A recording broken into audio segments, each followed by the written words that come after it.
Convido os irmãos a se colocarem em pé, reverência à palavra do Senhor. E vamos abrir a nossa Bíblia, capítulo 7 do Evangelho de João. Evangelho de João, capítulo 7. Eu vou ler os 9 primeiros versos.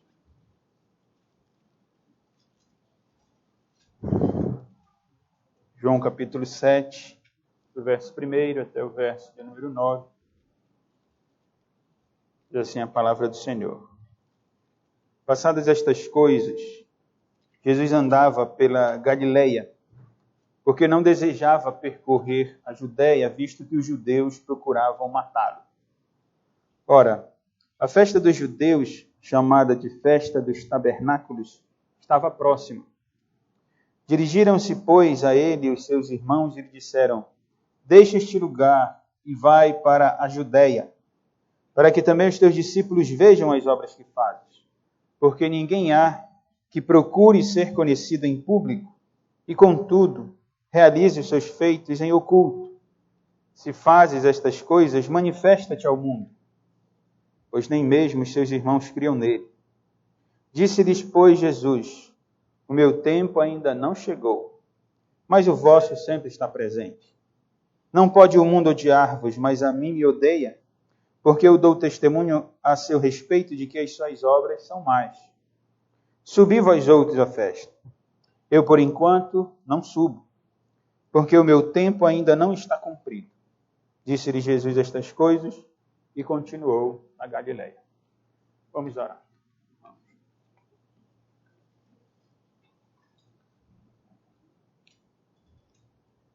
Nosso Deus bendito, nosso Pai amoroso e gracioso, te louvamos porque o Senhor é grandioso, o Senhor é excelso, o Senhor é perfeito, o Senhor é Deus que governa sobre todo o universo. Tu tens todo o poder nas tuas mãos. Não há nada que ocorra sem o teu controle, sem a tua permissão. E o Senhor que criou todas as coisas pelo poder da tua palavra se revela também como Deus gracioso, como Deus misericordioso, Deus que condescende em se revelar a homens pecadores, a homens como nós, Senhor. Obrigado porque os teus planos jamais podem ser frustrados. E estava nos teus propósitos, Senhor, incluir as nossas vidas na pessoa de Cristo, nos salvar nele. E essa é a razão de nós estarmos aqui neste dia, no dia do Senhor, agora no fim do dia, início de noite, na comunhão dos santos, louvando o teu nome, te bendizendo, exaltando a tua pessoa e assim externando, Senhor, a gratidão que há no nosso coração. Reconhecemos que não há em nós justiça própria, nós, por causa da natureza pecaminosa, ainda há tendência para o erro, para o mal, e fazemos aquilo que o Senhor proíbe na tua palavra, não fazemos aquilo que o Senhor ordena. E assim, Senhor, nós reconhecemos os nossos pecados e te suplicamos humildemente, em nome de Cristo, que o Senhor perdoe as nossas falhas, Senhor. De tal modo que esse culto, essa reunião solene seja agradável à tua presença. O que trazemos nas nossas mãos são as marcas de Cristo, são o sangue do Cordeiro, de Deus que tira o pecado do mundo, e adentramos a tua presença por esse novo e vivo caminho que Cristo mesmo abriu para nós, nos dando essa graça, nos concedendo a realidade de comungarmos com o Senhor, de vivenciarmos experimentarmos a tua presença, vivenciarmos todos os teus benefícios que o Senhor tem outorgado em Cristo Jesus. Obrigado, Senhor, pela oportunidade que temos de nos assentar à mesa do Senhor, de comer o seu corpo, beber o seu sangue, anunciar a morte do Senhor até que Ele venha, e assim sermos edificados por Ti mesmo, Senhor. Abençoa a todos aqui presentes, tem misericórdia de mim. Obrigado porque estou de volta, Senhor, aqui com os irmãos. Que o Senhor me ajude, me dê graça, me habilite para pregar a Tua palavra com verdade, com sinceridade, com acuracidade, com simplicidade também, Senhor. Que todos compreendam as verdades contidas aqui nestes versículos e que o Teu Espírito, que os inspirou, os aplique ao coração de cada irmão. Abençoa a todos, Senhor, desde o mais novo ao mais idoso. Também olha para aqueles que nos visitam.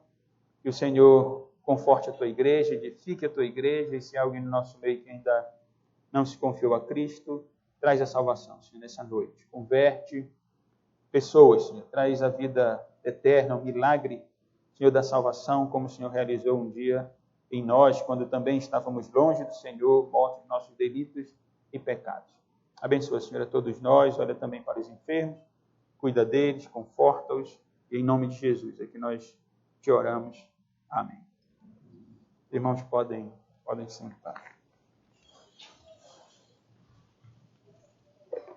Uma das tendências humanas todos nós temos essa tendência de aqui e ali achar que podemos em algum momento dar uma mãozinha a Deus. Pensar que podemos, de algum modo, mudar os planos de Deus e influenciá-lo para a realização daquilo que nós queremos que Ele faça. Na verdade, à luz de toda a Escritura Sagrada, Deus tem os seus planos, Deus tem decretado todas as coisas neste mundo, e é nosso dever, portanto, sem compreender como a soberania de Deus e a responsabilidade humana andam juntos, mas o nosso dever, à luz dessa verdade que Deus governa sobre tudo e sobre todos, é nos submetermos à vontade de Deus, orarmos a Ele, buscarmos a sua graça e pedirmos que Ele sempre nos ilumine por meio da sua palavra e do seu Espírito Santo.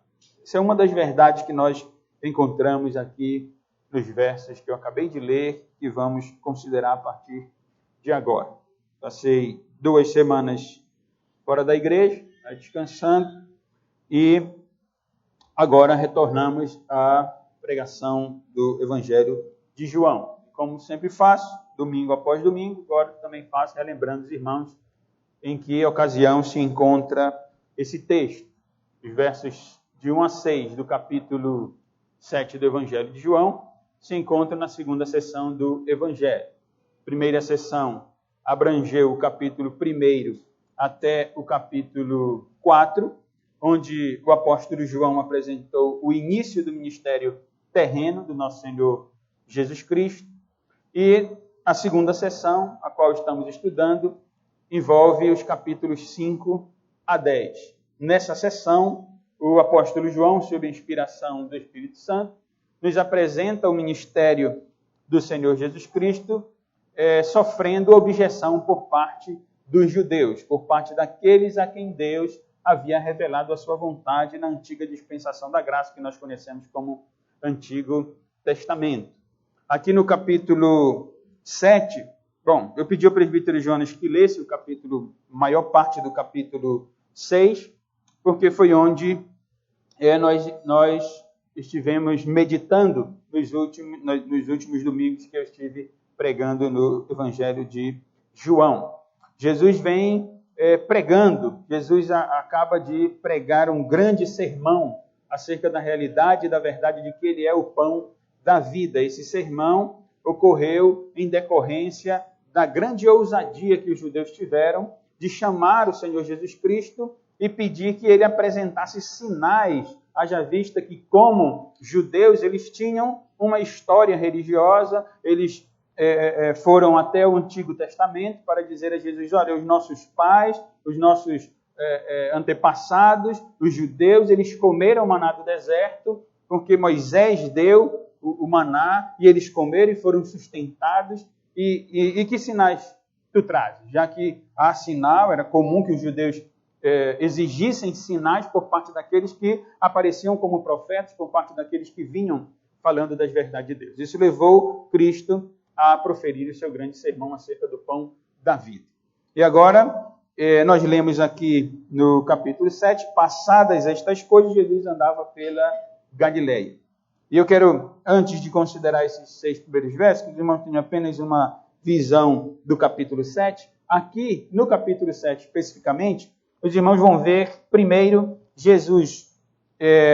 João apresenta Jesus na Galileia, antes da festa dos tabernáculos. Está comentando um pouco em que consistia essa festa. E os irmãos veem isso nos versos 1 a 9. E depois, o restante do versículo, a partir do versículo 11 até o 53, Jesus está em Jerusalém durante a festa dos tabernáculos. Seria uma divisão mais geral do capítulo. Já especificamente, aqui o apóstolo João nos traz, já que é nesse contexto de forte objeção por parte dos judeus, aqui no capítulo 7, João nos traz 3 grupos distintos que se opõem ao ministério terreno de Cristo. Ele começa nos 9 primeiros versos apresentando os irmãos de Jesus se opondo a ele. Em seguida, os irmãos encontram no verso 10 até o verso 44 a multidão se opondo a Cristo, pelo menos parte dela, que haverá uma discussão ali entre os judeus, a multidão que ouvia o sermão de Cristo. Alguns criam em Cristo, outros não criam, mas João nos apresenta essa multidão contestando também a autoridade de Cristo, a divindade do Senhor, a sua messianidade. E por fim, nos versículos 45 a 52, os últimos versos deste capítulo, a liderança judaica. É essa que quer matar a Cristo. É essa que está mais incomodada com o ministério terreno de Cristo, porque o Senhor Jesus vem trazendo a verdade de Deus na sua plenitude. Ele não vem interpretando o Antigo Testamento, mas ele vem dizendo para onde o Antigo Testamento apontava. Como Deus que inspirou o Antigo Testamento, ele se coloca semelhante ao Pai, ele se apresenta como Messias, ele se apresenta como Salvador, como Deus Santo, aquele que rejeita a religiosidade, uma religiosidade fria, não uma religiosidade morta, como era o caso dos judeus aqui. Cristo, à semelhança do seu precursor, que foi enviado pelo próprio Deus, vem pregando contra a hipocrisia, contra a religiosidade fria, contra todos os pecados que talvez uma religião, por ela mesma, possa esconder. E por isso eles se sentem incomodados, então, com o Senhor Jesus Cristo. E hoje, nesses 9 primeiros versos, nós vamos olhar, então, para a oposição por parte dos irmãos de Jesus. Nós vamos considerar esses versos de forma breve sobre o tema "O meu tempo ainda não chegou". Primeiro, quero chamar a atenção dos irmãos para o plano dos judeus, que nos são revelados aqui nos 2 primeiros versos. Em segundo lugar, a incredulidade dos irmãos de Jesus, especificamente nos versos 3 e 4, e a resposta que Jesus dá aos seus irmãos dos versos 6 a 8. Nós lemos: passadas estas coisas, para vermos os planos judeus, Jesus andava pela Galileia porque não desejava percorrer a Judéia, visto que os judeus procuravam matá-lo. Bom, passadas estas coisas, exatamente é o que nós lemos, é o que nós temos lido, especificamente no capítulo 6. Com uma observação, de acordo com os estudiosos, à luz da própria Escritura, de todos os evangelhos, estas coisas, em um certo sentido, como eu afirmei, dizem respeito ao que Cristo fizera, mas não imediatamente seguinte. Há um intervalo entre o capítulo 6 e o capítulo 7 de 6 meses. E o apóstolo João tem um objetivo diferente dos demais evangelistas, embora o objetivo geral seja o mesmo, de apresentar Cristo como Salvador, o ministério terreno de Cristo.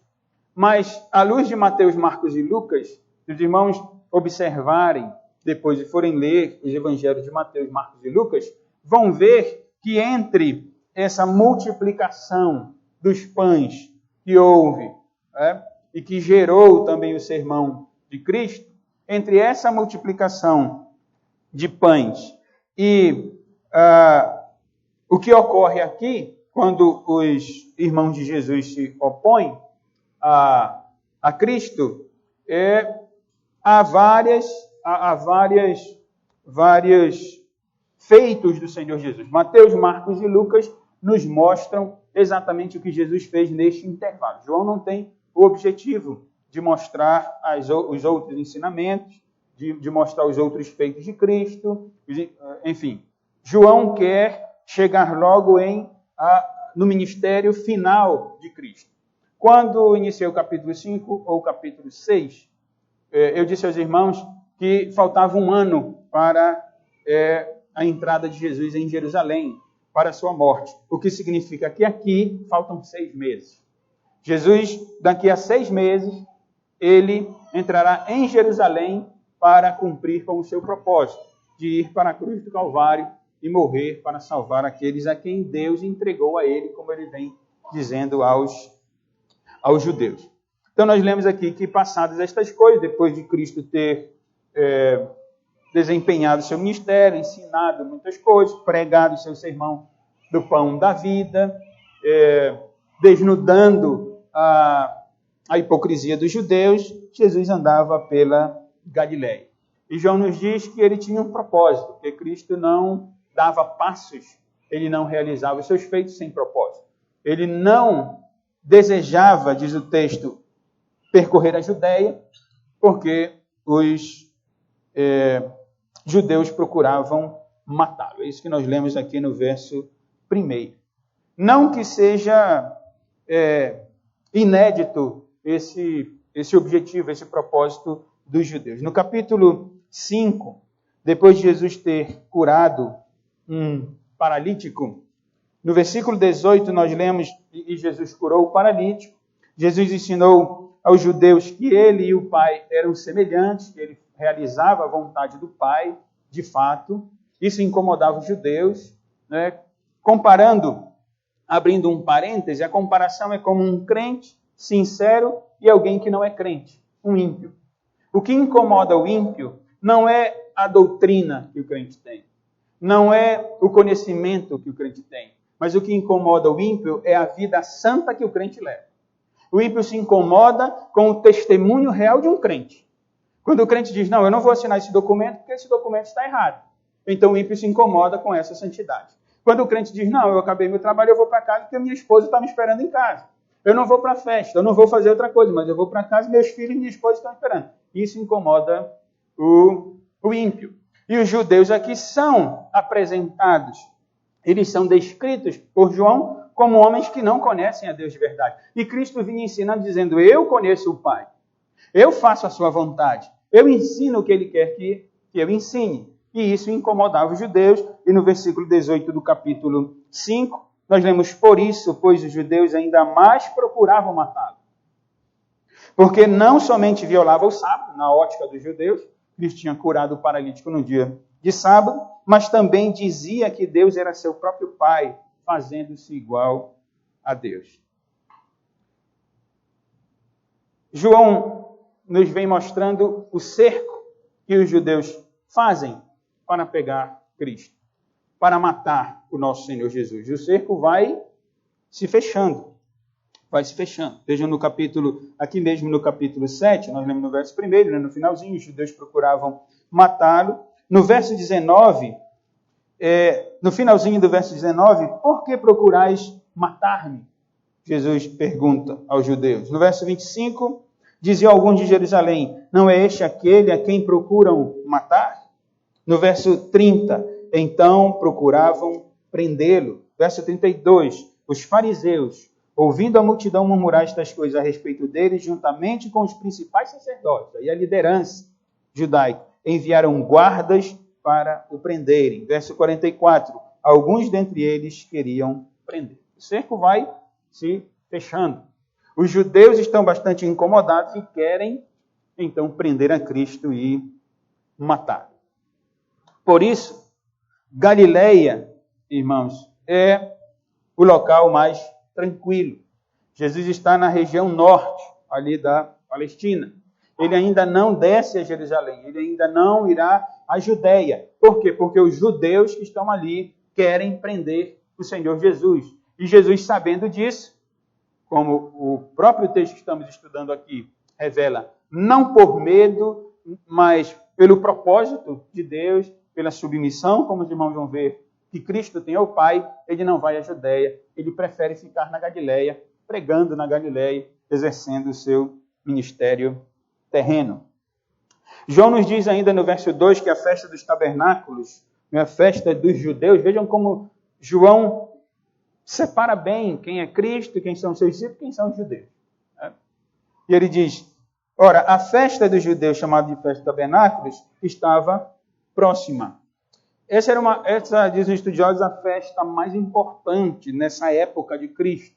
Nós estudamos, não há muito tempo, em Êxodo, as 3 festas anuais que havia em Israel, festas estabelecidas pelo próprio Deus. Uma das festas era a festa dos tabernáculos, também chamada festa da colheita, onde os judeus tinham o costume de celebrar essa festa construindo cabanas ou tendas.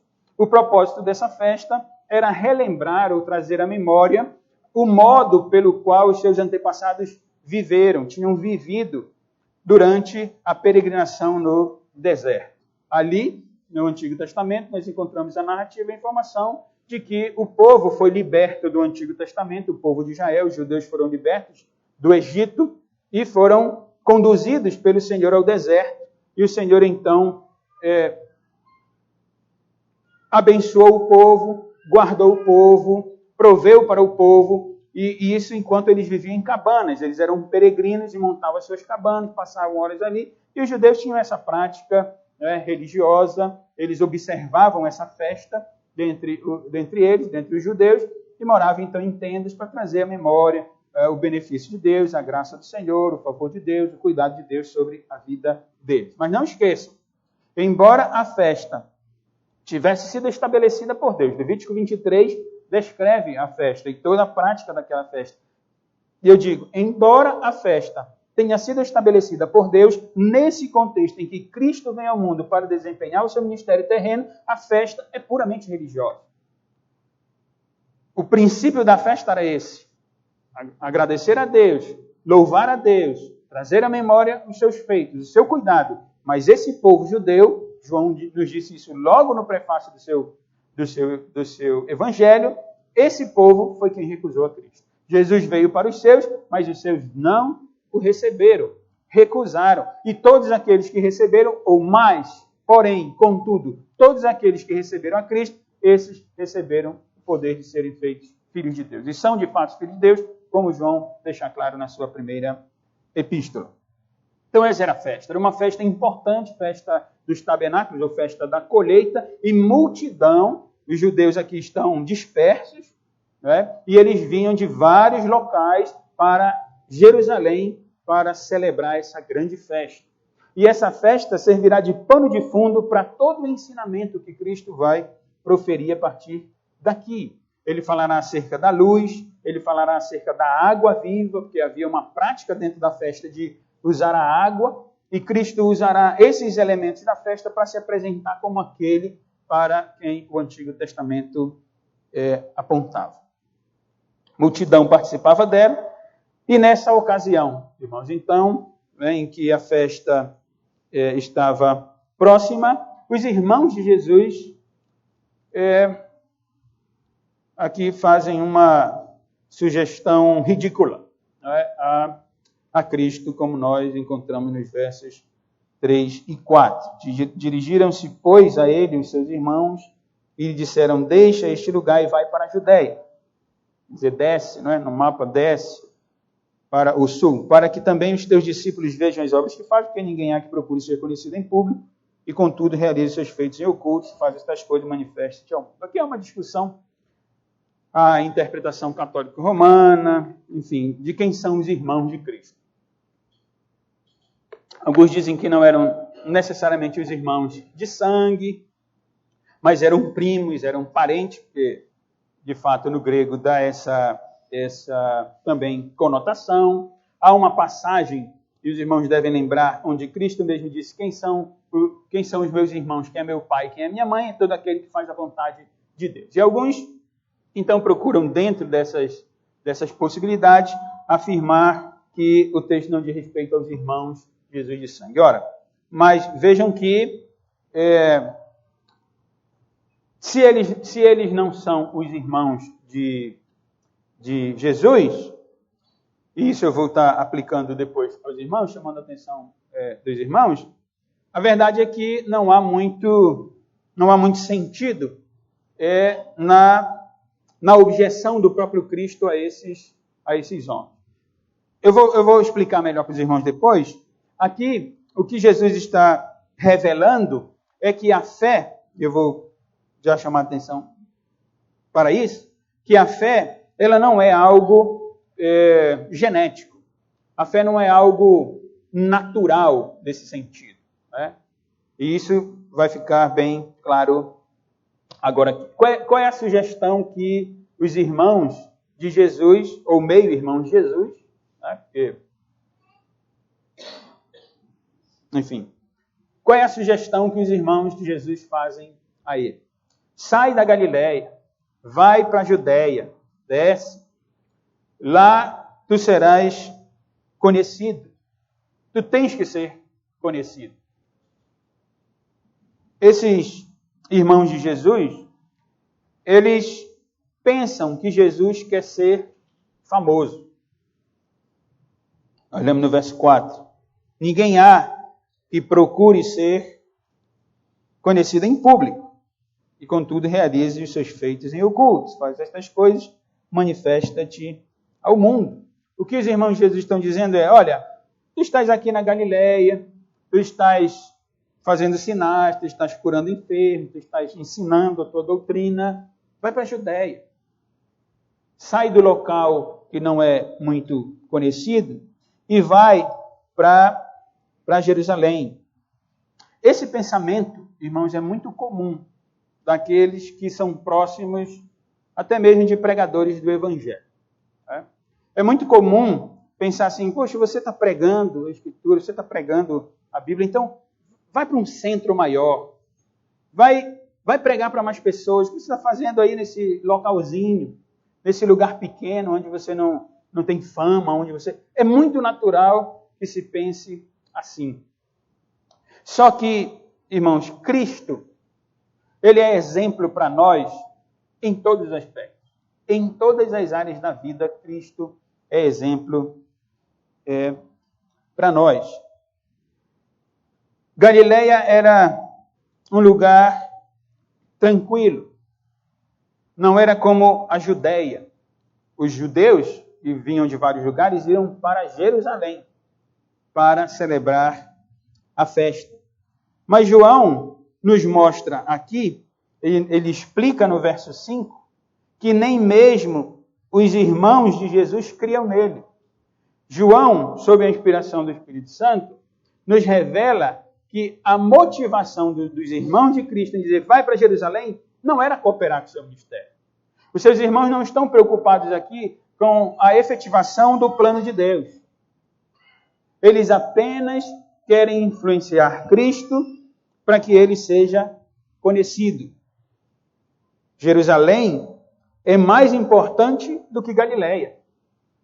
Sem contar que para que alguém fosse um líder, para que alguém fosse reconhecido como um pregador, como um escriba, como um religioso, para que isso ocorresse era necessário que houvesse o aval, a aprovação da liderança judaica que estava em Jerusalém. Então vejam que os irmãos de Jesus estão motivados, na verdade, por algo religioso. E eles estão motivados, na verdade, como eu disse, não para realizar a vontade de Deus. Mas eles querem apenas que Cristo seja famoso. Eles não veem Cristo como o seu Salvador, eles não veem Cristo como Deus verdadeiro. Mas eles veem Cristo como mais um homem que quer ser famoso, como mais um religioso que quer ter o status de ser religioso. E de assim, então, pregar a sua doutrina, espalhar o seu ensinamento. É João quem nos diz, eles não criam em Cristo. E Jesus, então, se revela, mais uma vez aqui, e ele se revela de forma perfeita, porque ele se apresenta como Deus verdadeiro. Primeiro, vejam que Jesus mostra a diferença entre ele e os seus irmãos. No verso 6, ele diz, Jesus, o meu tempo ainda não chegou, mas o vosso sempre está presente. O que Jesus quer dizer com isso, irmãos? Jesus está dizendo que para os que não conhecem a verdade de Deus, pouco importa esse tempo ou aquele tempo. Porque eles são do mundo. Eles não estão preocupados com o plano de Deus. Eles não discernem as coisas espirituais. Então, pouco importa se hoje, se amanhã, eles vivem para eles mesmos, para eles próprios. Eles vivem para o seu próprio umbigo. Eles vivem para satisfazer as suas vontades pecaminosas. Eles vivem para se deleitarem no seu bel prazer. Então, para eles, hoje ou amanhã, se é domingo ou não é, se é sexta, se é sábado, pouco importa. O tempo não importa para eles. Como animais, eles apenas vivem para satisfazer as suas necessidades. Diferente de Cristo, irmãos. Porque Jesus não veio para fazer a sua própria vontade, mas ele veio para realizar a vontade de Deus Pai.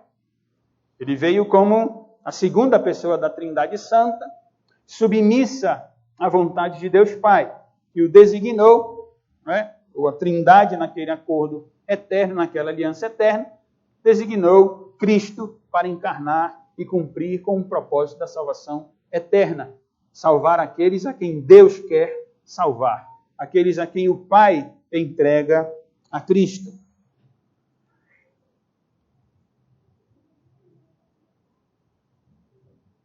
Os irmãos de Jesus tinham dito, vai para a Galileia. No versículo 10, nós lemos, depois que seus irmãos subiram para a festa, explica que parece que no final dessa perícope, desse parágrafo, eles foram e Jesus ficou. Depois que seus irmãos subiram para a festa, então subiu ele também. Não publicamente, mas em oculto. Veja que o propósito dos irmãos de Jesus é, seja famoso, vá pregar para muita gente, seja conhecido. A sua mensagem é importante, seus sinais são importantes. Jesus diz, o meu tempo não chegou ainda. Não é a minha hora. E ele está falando do propósito de Deus. Ele está falando da sua morte na cruz do Calvário. Mas depois ele vai, porque ele vai cumprir a vontade do Senhor Deus. Aqui, nesse parágrafo, nessa ocasião, ainda não é o tempo de Cristo ir a Jerusalém. Ele irá a Jerusalém depois, como eu fiz referência no versículo 10, e ele irá em oculto, porque a sua manifestação pública em Jerusalém para o cumprimento do propósito de Deus ocorrerá apenas no capítulo 12. Será a última sessão do Evangelho. No capítulo 12, no verso 12, nós vemos no dia seguinte, a numerosa multidão que viera à festa, ali já era festa, tendo ouvido que Jesus estava de caminho para Jerusalém, tomou ramos de palmeiras, uma prática da festa judaica, e saiu a seu encontro clamando, Hosana, bendito que vem em nome do Senhor e que é rei de Israel. É naquele momento, no capítulo 12, que Jesus entrará em Jerusalém de forma pública. Todos verão e então louvarão o nome do Senhor Jesus Cristo. Depois de alguns meses, não agora, não é o seu tempo. Então Jesus mostra bem a diferença. Olha, eu tenho um propósito. Lembrem que os irmãos de Jesus também são judeus, né? Também estão dentro daquele pacote que está em objeção a Cristo. É verdade que depois da ressurreição de Cristo, Cristo aparecerá. Nós encontramos em Atos os irmãos de Jesus e a mãe dele reunidos em oração com a igreja. Parece que alguns deles, pelo menos, serão convertidos mais tarde, como ocorrerá com Tiago, que será o primeiro pastor da igreja em Jerusalém, que escreveu a sua epístola que nós já estudamos. Mas aqui os irmãos de Jesus são mostrados, são colocados aqui no Evangelho como incrédulos, como aqueles que não confiam na messianidade de Cristo, pelo menos não entendem ainda. Em segundo lugar, Jesus, no versículo 7, fala a verdade, como sempre vem falando. Não pode o mundo odiar-vos, mas a mim me odeia, porque eu dou testemunho a seu respeito de que as suas obras são más. Ele tinha dito, vocês são daqui mesmo, são dessa época, esse não é o meu tempo. E agora ele diz, olha, vocês não têm problema nenhum com a multidão. O mundo não odeia vocês, mas o mundo me odeia. Jesus está repreendendo os seus irmãos, dizendo, olha, vocês não têm problema nenhum, vocês podem ir para Jerusalém e andar lá pelo meio da liderança judaica, vocês podem estar no meio da multidão, porque vocês são como a multidão. Vocês também vivem em pecado. Vocês também não falam a verdade, mas eu não posso. Porque eu prego a verdade. O mundo não odeia vocês. O mundo aqui são as pessoas do mundo. Não é? O mundo não odeia vocês, mas o mundo me odeia. Porque eu revelo a perversidade do coração dos homens. E eu já disse, isso incomoda o ser humano. O ser humano prefere se manter na utopia, prefere se manter no engano de que ele é justo, de que o homem é justo, de que ele é bom. Não, eu sou bom. Eu não faço mal para ninguém, eu não mato, eu não roubo, eu não fumo. Então, eu sou bom. Eu não preciso de religião, eu não preciso de Jesus, eu não preciso... Ou quando não ocorre isso, ele se esconde por trás da religiosidade, como é o caso dos judeus. Vestem as suas vestimentas compridas, alargam seus filactérios, discursam bonito, mas por dentro são sepulcros caiados. Bonito por fora, mas por dentro há morte, há a frieza, não há vida verdadeira, não há obra do Espírito Santo. E Jesus está dizendo, vocês são assim também. Então vocês não têm problema, vocês podem ir, vocês podem vir, mas eu não posso ir porque o mundo me odeia. Vocês satisfazem as suas próprias vontades, mas eu satisfaço a vontade do meu Pai. Eu ando de acordo com a vontade revelada de Deus. E por fim, em terceiro lugar, Jesus se revela no versículo 8, é submisso, totalmente submisso a Deus. Ele diz, subi vós outros à festa. Eu, por enquanto, não subo, porque o meu tempo ainda não está cumprido. É semelhante ao que ele havia dito anteriormente, ainda não chegou o meu tempo. Deus havia determinado um tempo exato, irmãos, para a morte de Cristo. Cristo sabe que é um momento correto em que ele deve ir a Jerusalém, não por influência dos seus irmãos, não por influência de ninguém, mas ele, em obediência ao Pai, deverá ir a Jerusalém para então cumprir o propósito de Deus, porque Deus havia determinado um tempo exato no qual Cristo deveria ser morto. Cristo se submete então a Deus e não à agenda dos seus irmãos. Cristo não olha para a influência dos irmãos, mas ele, em perfeita comunhão com Deus, conexão com Deus Pai, ele diz, chegará o meu tempo, mas não agora. Lições, irmãos, para a nossa edificação dentro desses versos aqui que acabamos de considerar. Primeira lição que nós tiramos aqui, olhando para Cristo, é que como igreja, nós somos igreja, estamos unidos a Cristo, somos o corpo de Cristo, e como igreja, nós não podemos cair na armadilha do pragmatismo evangélico, do pragmatismo religioso dos nossos dias. O evangelicalismo dos nossos dias tem as suas práticas fundamentadas nas leis de mercado, no marketing empresarial. A igreja não pode cair nessa armadilha. O marketing não serve para os propósitos de Deus. A igreja, nós como igreja temos de entender isso. Nós não somos colocados no mundo para vender o evangelho, para fazer que o evangelho seja atrativo. Vai para Jerusalém. Jerusalém é um centro melhor. Vai, faz o teu comercial. O teu produto é tão importante que não pode ficar aqui. Esse esquema, esse modelo não é o modelo que Deus designou na Escritura Sagrada. Eu não estou dizendo que dentro da soberania de Deus e da providência do Senhor, você não possa levantar alguém para pregar num centro como Deus faz.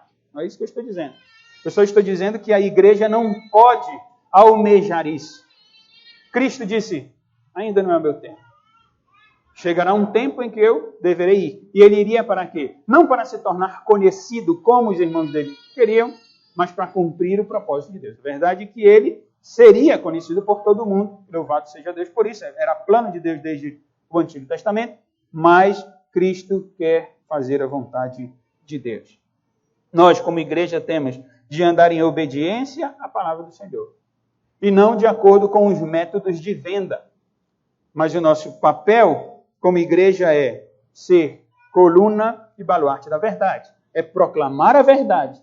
É esperar que Deus faça a sua obra, porque Ele tem o seu tempo. Ele é soberano. E por isso nós precisamos confiar nele, esperar nele totalmente. Hoje pela manhã, estudando sobre a importância da igreja local, eu li alguns versos do capítulo 2 do livro de Atos.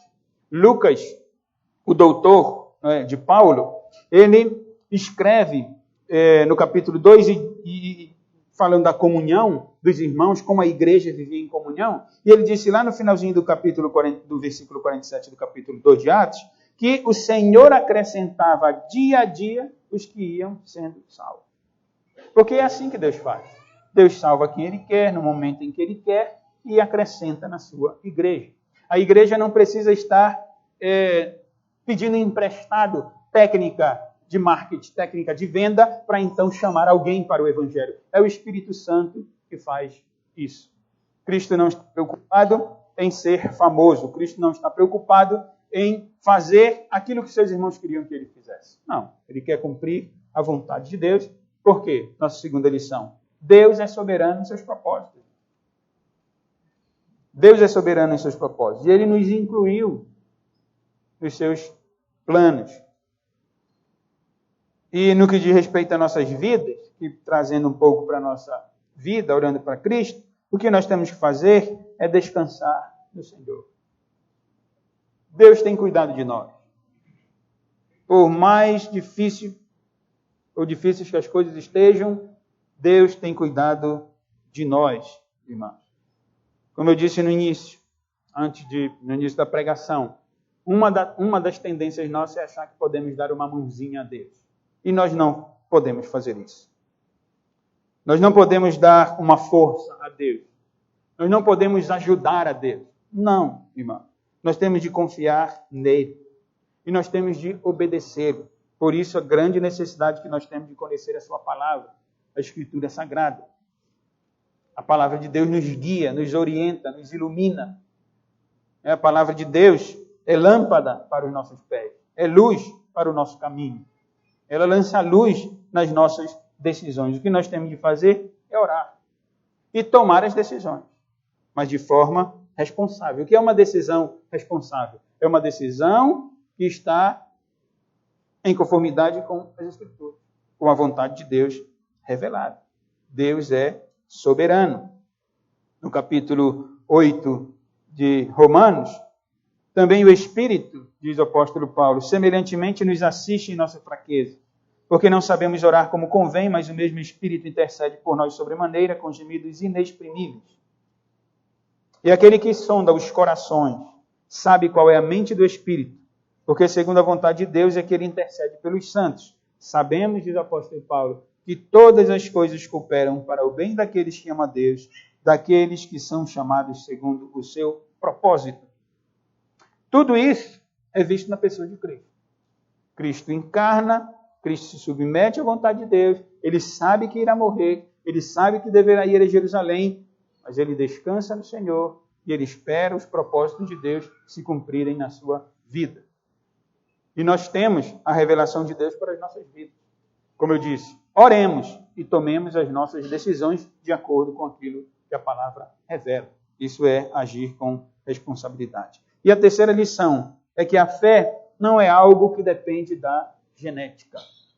Irmãos, viram que os irmãos de Jesus aqui, eles não creem em Jesus, embora tenham crescido com Jesus. É verdade que também é difícil. Né? Os pais têm muita dificuldade de ouvir os filhos.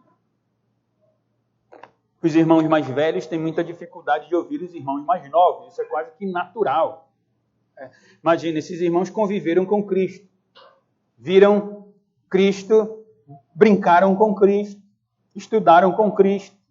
Não é? Porque até os seus 30 anos, no início do ministério, ele tinha uma vida comum, Cristo. E esses irmãos tinham dificuldade de ver o irmão mais velho como aquele Messias, como Deus verdadeiro. Isso prova que a fé, e essa é a nossa lição, não é algo genético, independentemente da família. Você jovem, você mais novo, você que ainda está sob os cuidados do papai e da mamãe, independentemente da família que você faça parte, se você tem pai, mãe, tio, tia, avô, avó, piedosos, independentemente disso, você tem que tomar sua decisão por Cristo. Você precisa ser regenerado pelo Espírito Santo. Não há, esqueci a palavra agora, não é algo genético. Não vem pelo sangue a conversão, a salvação, a fé. Ela não é pelo sangue. Não é porque o papai é crente e a mamãe é crente que eu estou garantido no céu. Não é porque o papai e a mamãe vivem, de fato, para a glória de Deus, lutando contra os seus pecados, agradando a Deus, que eu posso descansar nisso. Não. A salvação é responsabilidade nesse sentido, olhando para a responsabilidade do homem, né? Nesse sentido, é algo que você deve buscar. Você deve ir a Cristo. Você tem que compreender as verdades espirituais reveladas em Cristo. Seu pai, sua mãe, seu avô, sua avó já entenderam. E você precisa entender para que então encontre salvação em Cristo. Há um texto muito interessante em Ezequiel, no capítulo 18 do livro do profeta Ezequiel. Logo no primeiro verso, nós lemos: veio a mim a palavra do Senhor dizendo: que tendes vós? O Senhor está falando com Israel, é o seu povo no Antigo Testamento. Que tendes vós? Vós que acerca da terra de Israel proferis este provérbio dizendo: os pais comeram uvas verdes e os dentes dos filhos é que se embotaram. O ditado trazendo para a nossa região era assim: os pais tomaram açaí e os filhos ficaram com os dentes pretos. Esse seria um ditado próximo. Não existe ditado, estou trazendo no nosso contexto, seria nesse sentido. Então os pais realizam uma coisa e os filhos sofrem a ação.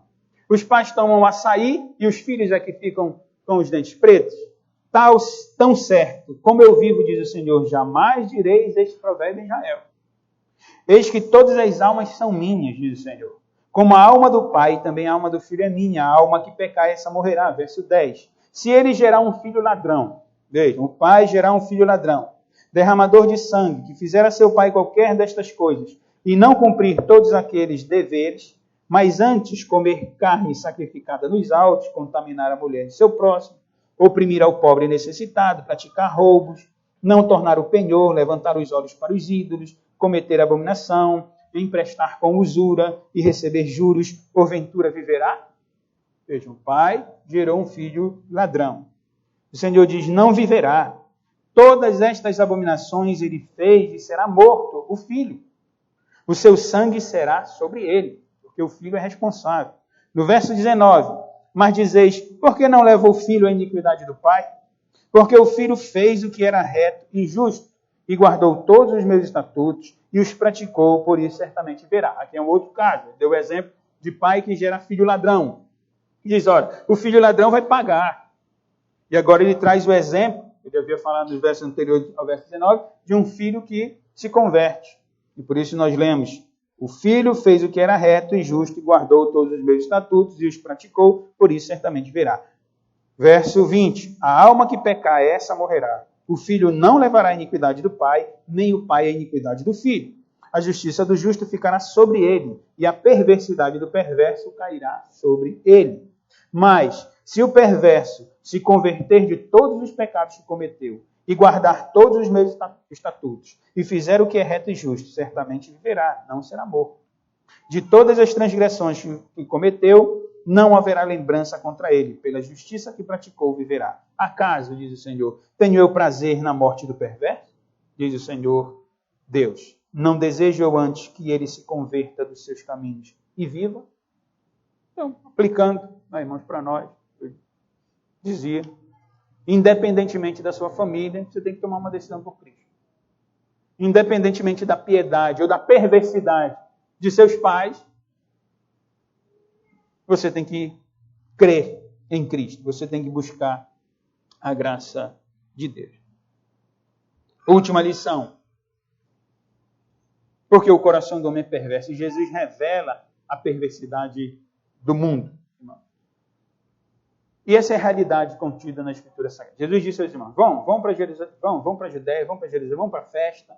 Vocês não têm problema com o tempo, vocês satisfazem a vontade de Deus, vocês não têm problema com o mundo, ninguém odeia vocês, mas eu sou diferente, o mundo me odeia, porque eu revelo a perversidade deles, eu revelo a pecaminosidade deles. Toda pessoa, essa é a verdade bíblica, toda, sem exceção, toda e qualquer pessoa precisa da fé em Cristo. Precisa de arrependimento. Precisa ser convertido ou convertida para que seja aceita por Deus. Só há aceitação da parte de Deus, né, com relação aos homens. Deus só aceita um homem ou uma mulher que se arrepende dos seus pecados, que muda de vida e que crê em Cristo. E como Cristo revelou, esse que vai a Cristo e que se arrepende e que muda de vida é aquele que o Pai mesmo havia designado para que fosse a Cristo. Porque ninguém vai a Cristo se o Pai não designar para isso. Jesus ensinou. E eu estava dizendo, toda pessoa precisa de uma conversão a Cristo, de um arrependimento de vida. Aqueles que não toleram a Bíblia, aqueles que rejeitam as verdades do Evangelho, aqueles que não querem o Cristo, esses, irmãos, estão em rebeldia contra Deus. E eles não aceitam a verdade. Que verdade? Eles não aceitam a verdade de que são fracassados. Eles não aceitam a verdade de que precisam do perdão de Deus. Eles não aceitam a verdade de que eles necessitam da obra do Espírito Santo. É por isso que eles não querem o Evangelho. Quando alguém recusa o Evangelho, quando alguém recusa o Cristo, como os judeus estão fazendo, querendo matar. Quando alguém diz, eu não quero seguir a Cristo, ele está mostrando e revelando a sua rebeldia. Ele está dizendo, eu não creio na Bíblia que diz que eu estou fracassado, que eu sou um pecador condenado ao inferno, e que eu mereço a ira de Deus porque eu ando em rebeldia contra Deus. Quando ele diz que ele não quer o Evangelho, ele revela essa podridão da sua vida e da sua alma. Porque é isso que a Bíblia revela acerca de nós. O Cristo veio e disse, vocês são hipócritas. Vocês são escribas, fariseus, vocês são líderes judaicos, vocês têm a revelação do meu Pai nas mãos de vocês, o Antigo Testamento, vocês leem, vocês escrevem, vocês interpretam, mas vocês não conhecem o Deus da Escritura.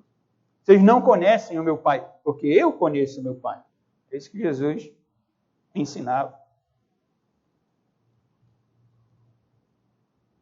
No Salmo 14, essa perversidade do coração é revelada desde o Antigo Testamento.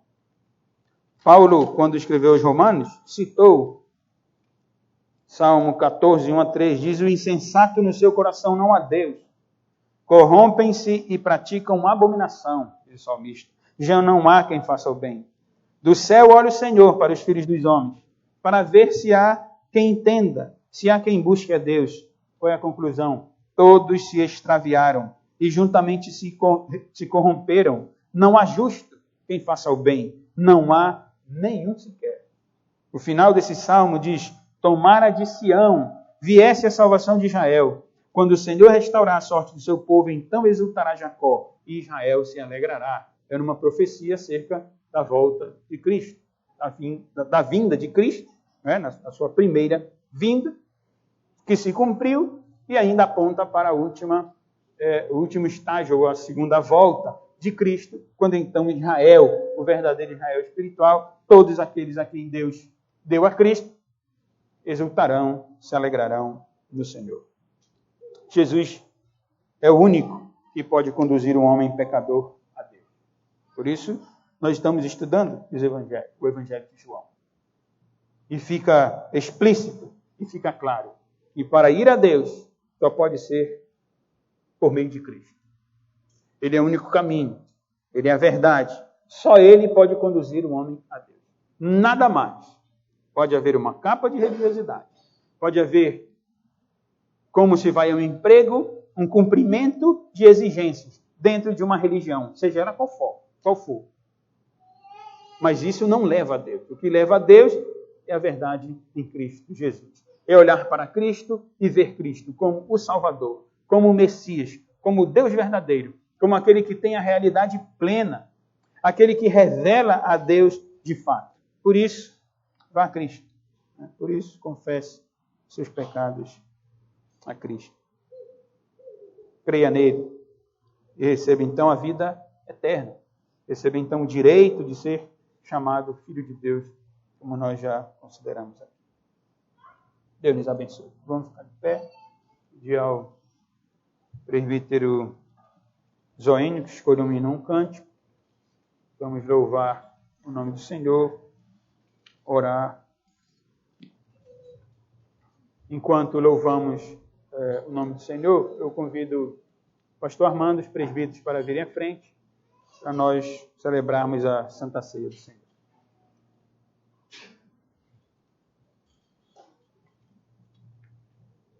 Livro de Cânticos, número 366, 366. Cântico com base no Salmo 78.